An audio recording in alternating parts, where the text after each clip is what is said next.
Guys पहिला यो video हेरौँ अनि यसको फन्नी कमेन्ट पढ्ने है त। कत्रो आँट होला 21औं शताब्दीमा शिरपेच लाएर बस्ने अरे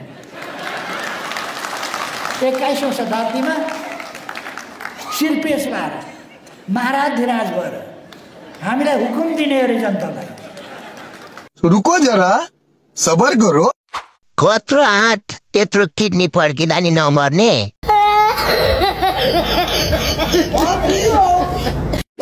ताली बजाउनेहरू खानेको गु खानेहरू हुन्।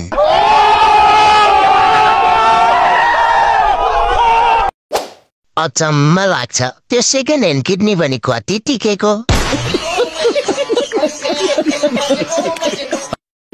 गिदी फेर्नु पर्ने मृगौला फेरेछ।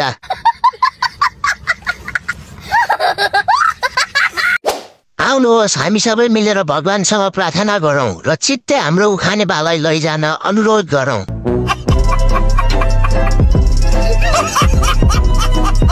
यस्तै रमाइलो भिडियो हेर्न फन्नी कमेन्ट दिँदा